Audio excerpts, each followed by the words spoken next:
Hi everybody, welcome to episode 37 of Zesty Thoughts with your host Annábla. I'm repping my Dodger gear today. For those of you that don't know, there's a little bit of lore behind me being a Dodger fan because I'm from Orange County. I grew up like going to Angel Stadium a lot and kind of being an Angels fan. But long story short, my parents grew up in LA.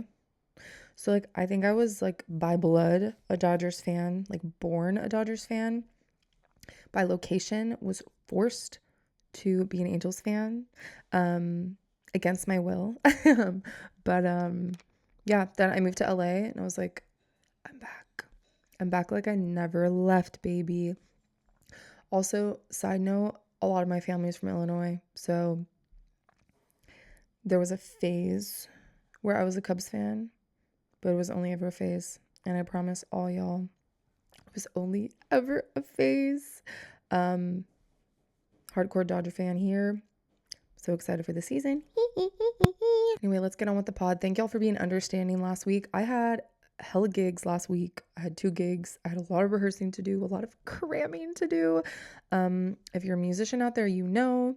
It was mostly learning material, songs that I knew how to sing but had never played on guitar or piano before. So learning songs, and they're pretty chill songs, nothing crazy. I just had to get charts and lead sheets and stuff and figure it all out, but we made it work. So my busy month really is coming to a close. I have one more gig tomorrow. I technically, once this episode's out, the gig will have already passed. My gig's gonna be on Wednesday, but I record this on Tuesday, and then the pod comes out on Thursday. So anyway, okay, now that we're done with all this due diligence, I'm going to get into some segments today.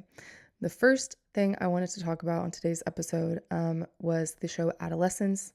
It just came out recently on Netflix. Of all the things so far on the pod that I've recommended people watch, this is probably number one. For a lot of reasons. First off, being the actual plot, the story, the lore behind what the show is about, and the depth of character development, the insanely natural, talented acting.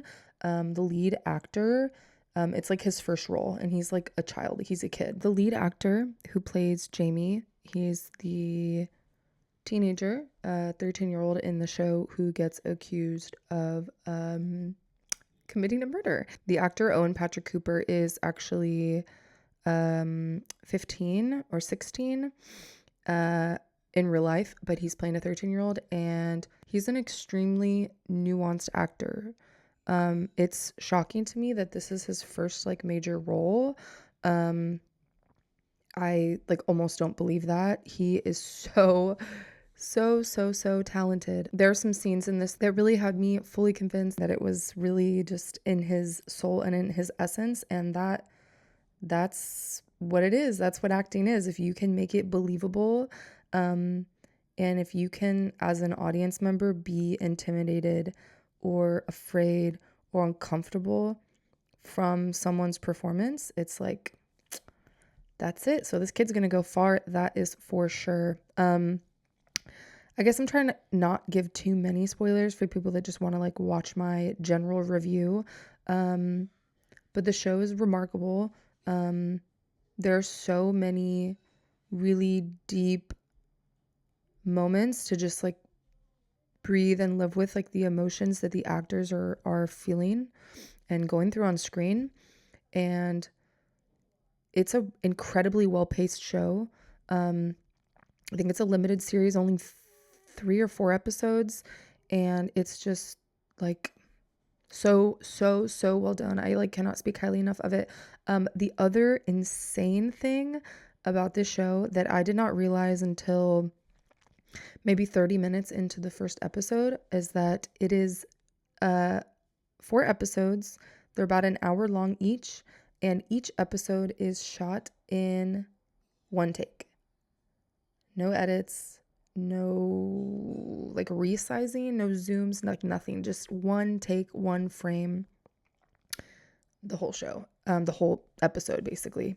It's literally flabbergasting. Like, I was watching the first episode, drawn in because of the story, and like just on the edge of my seat, like, what's gonna happen, what's the truth, it's just a really good mystery, and it's framed so well, and it's so like realistic, I feel like, um that I was drawn in so much by that it took me literally half an hour to realize, like, where are the cuts? Like, where's the end of this scene and the beginning of the next scene? Because sometimes when I'm watching shows or movies, if I need to pause it to go to the bathroom or like do whatever. So I think about halfway through the first episode, I was like, oh gosh, I have to like pee or whatever.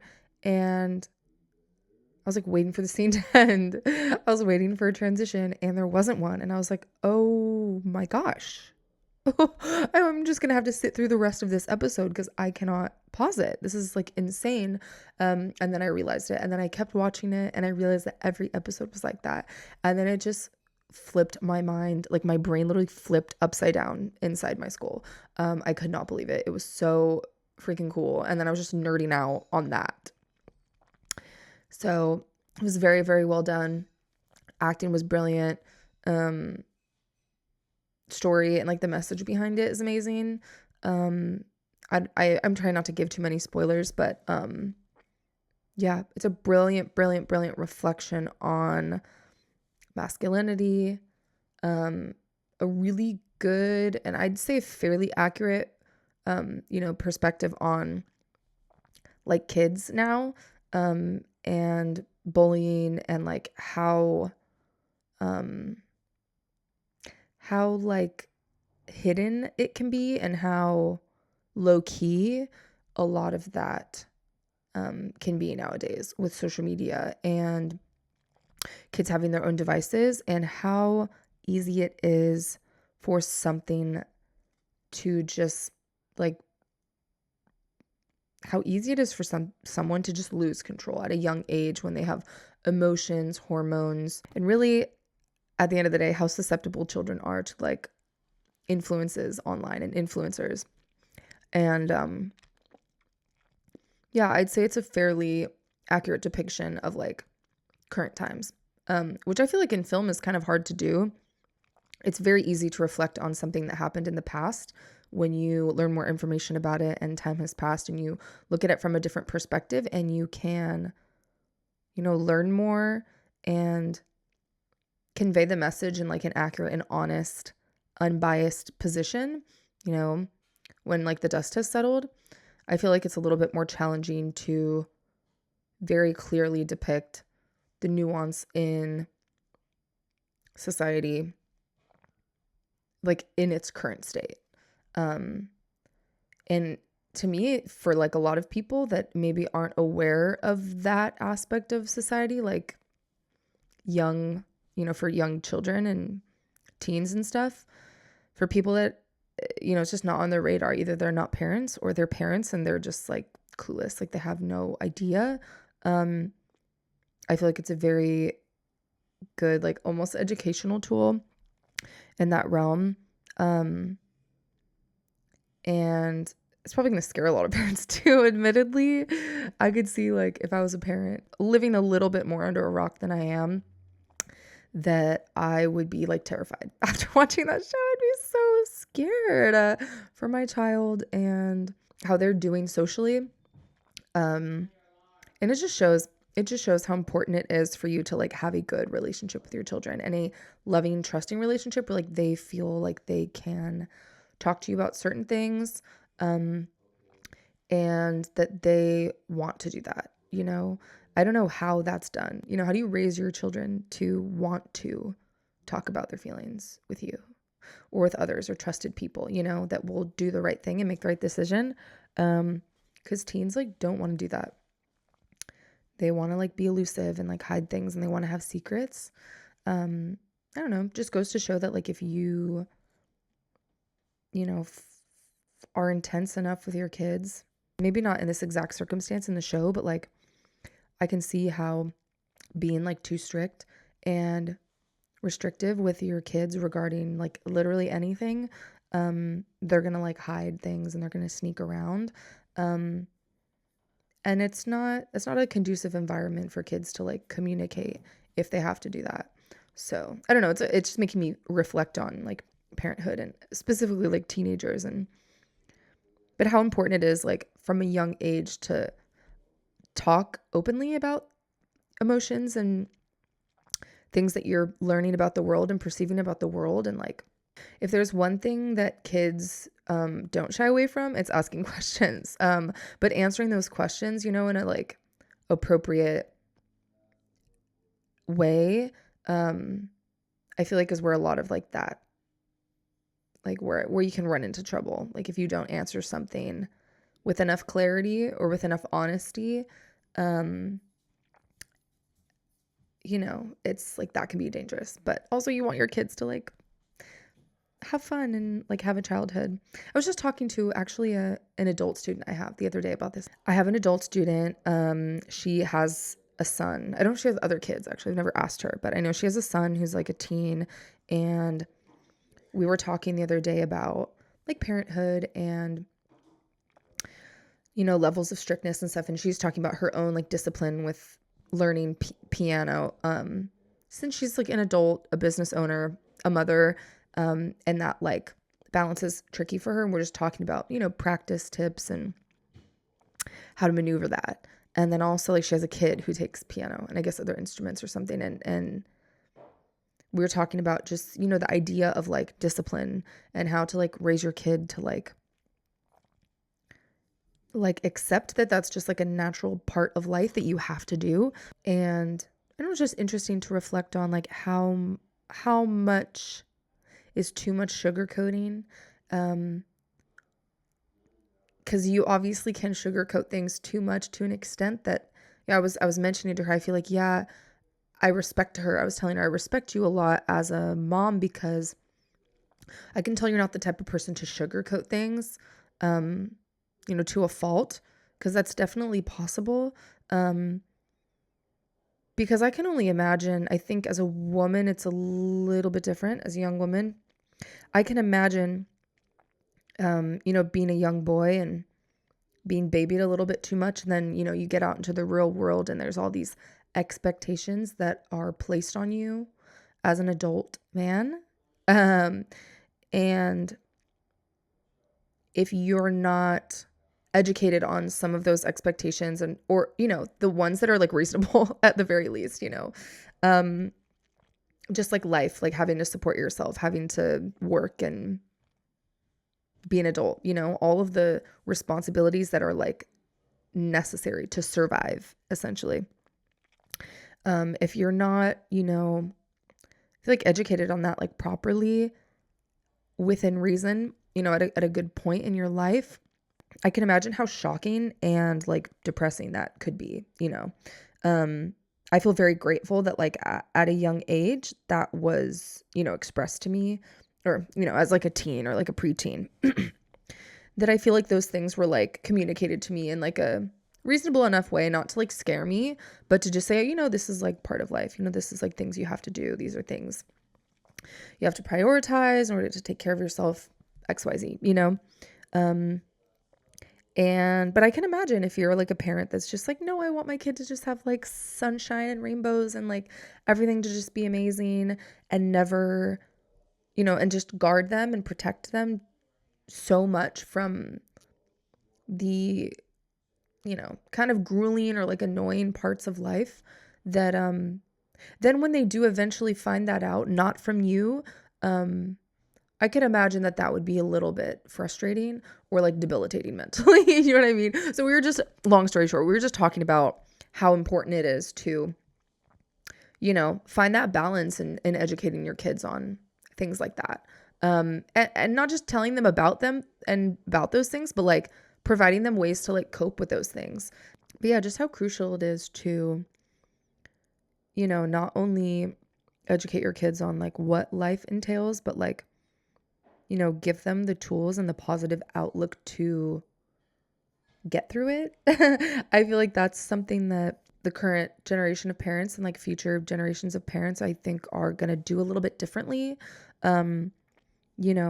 being able to educate your kids on healthy coping mechanisms, because life is gonna be difficult, like whether you like it or not. There are gonna be moments that are hard. As long as you provide tools to your children, like ways to deal with those hard times and deal with mental health issues or sadness or whatever, as long as your kids are, set up in a way to like instinctively reach for the positive coping mechanisms, I feel like that's such an important part of parenting. And but if you're not even like having those discussions about the hard things, then like how do you think your kids are going to deal with it in that moment when like maybe they then are too shocked or confused or embarrassed to like reach out for your guidance. But yeah, I feel like that's why a lot of people honestly reach for bad ways to cope. It could be addiction, it could be anything, it could be substances, it could be your phone, it could be, eating too much, it could be any type of, addiction or little dopamine hit that just puts a band-aid on a situation without actually approaching it head on and, feeling your feelings, allowing yourself to feel those feelings, and then finding a healthy way to like tilt the axis in the opposite direction to create balance in your life. Because that's like really what it's all about, whether it's creating art or, getting outside and in nature and just finding things like that provide like a natural and more of a spiritually positive, outlet for you to balance those hard times. I feel like that's super important. I feel like if every parent prioritized that aspect of parenting, that the world would be a better place and adults would have a little bit of an easier time, hopefully, dealing with the crap that we have to deal with. But anyway, all that to say, I think it's a very interesting show, Adolescence.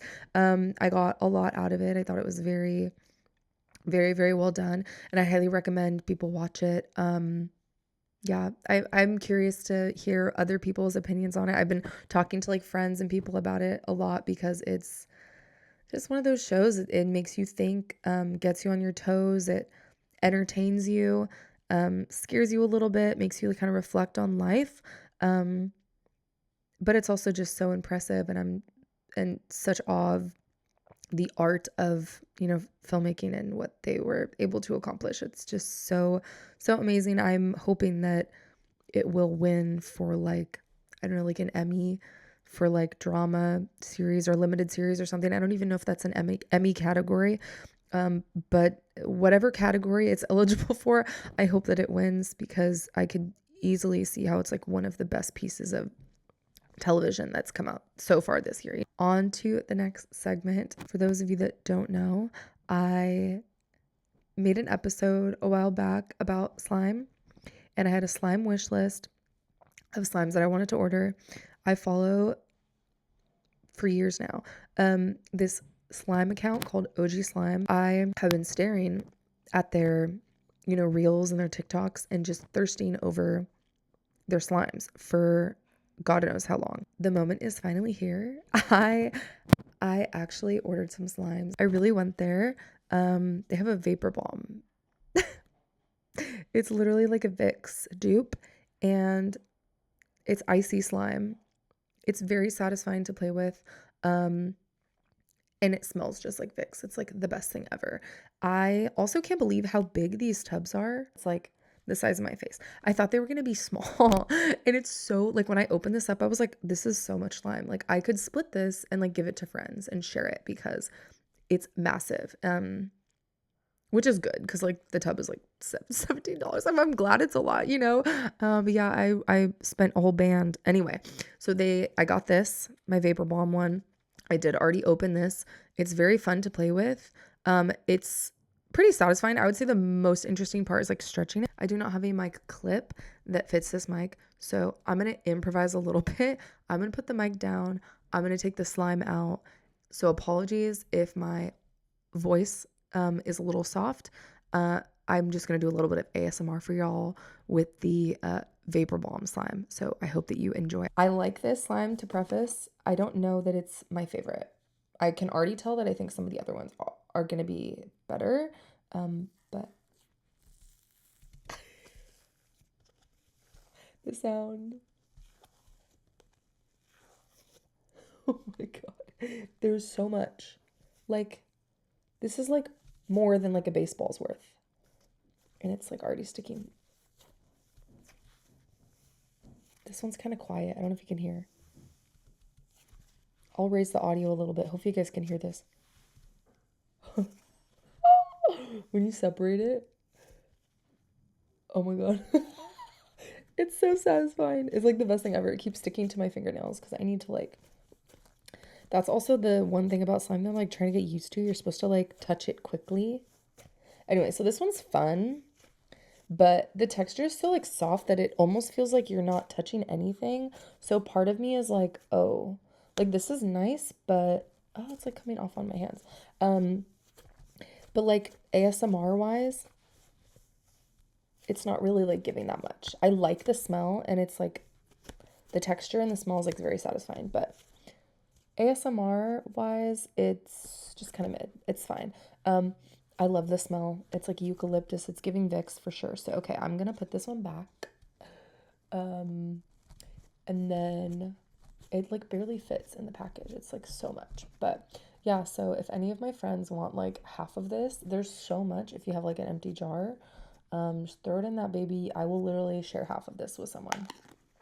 But it is amazing. I love the smell and it's very satisfying. It's like I was watching TV, just like holding it and like stretching it and just vibing. Blue lace agate. It literally has like sand crystals or something in the bottom. And I'm just so excited to open this up.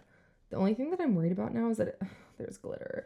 Oh, I hope I don't make a mess right now. Top, I'm kind of scared that I'm going to make a mess. And I'm wearing black, so I'm going to try my best, but I do want to try this one out. Oh my God. Okay.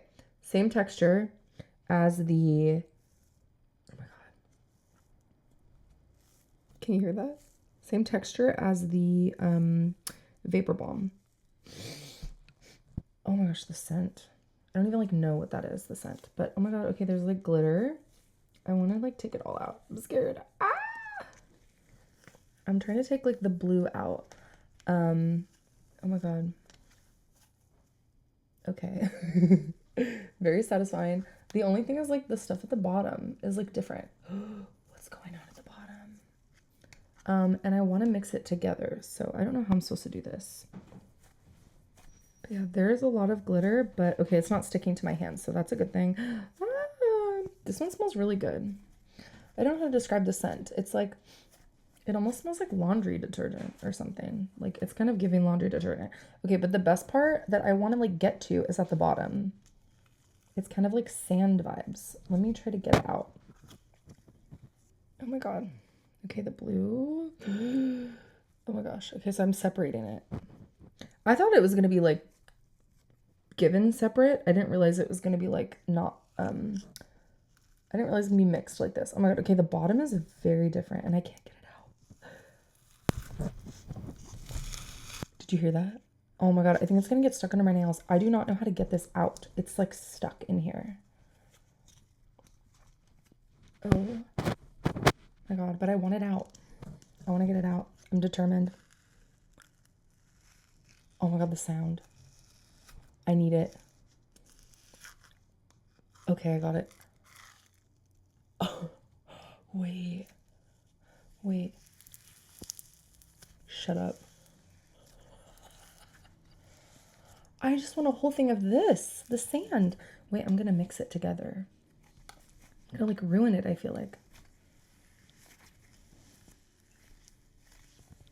Oh my gosh. I'm having too much fun, y'all. I wish there was more of that, the sand stuff. I'm gonna mix it all together. I don't even care if it gets like messed up. But this one is very, I will say I think the sand part is a little bit more satisfying because like I can feel it. Okay, so lesson learned from this haul is that the icy slimes are like nice, but they're not very satisfying. Like the feeling, they're just like okay, and they don't really provide the best like audio ASMR either. But like the sand one is crazy. I want to like mix it perfectly, but I don't think I have time to do that right now. I'm supposed to have a voice lesson when I'm done with this episode, and I'm like, I don't want to keep my coach waiting. But this is crazy. I'm just like trying to squish the sand part. Oh my God. It's like not mixing perfectly, but it like still mixing. It's just, okay, now it's starting to mix more, and I feel like I can feel the sand particles in the icy part, and I feel like that makes it like 10 times better. That's the one thing that I wish the vapor balm had, was like something that was like more of like a physical texture. Oh, okay, yeah, I can already tell I'm gonna like this one better than the other one. But yeah, I don't have time this episode to open the Lake OG, which is my favorite. I think I'm just gonna have a whole segment. Ooh, that feels so good. On next week's episode, where I open Lake OG, because I already know that that's gonna be like messier. And I don't have time. So anyway, y'all, I'm gonna put this slime away. This one is like really, really nice. This is a blue lace agate, which I guess is like a stone or something. I don't know why there's like sand mixed in with it, but that is a little bit more satisfying to play with than the other one, because the other one's just an icy one. But okay, I'm putting that away. I will not be sharing that with anyone. That is like completely mine. This one, I give Blue Lace Agate, I give this like an 8 out of 10. Anyway, y'all, I'm gonna run. I have my voice lesson right now. I gotta dip. But I have some other cool things I'm gonna chat with y'all about next week. I am gonna be getting a guest on the pod in the next month. So I'm so excited for that. Stay tuned, y'all. Thank you for listening to me rant about parenthood and adolescence. Hopefully I didn't spoil anything, like too bad. And thank you for watching me play with slime for like 5 minutes.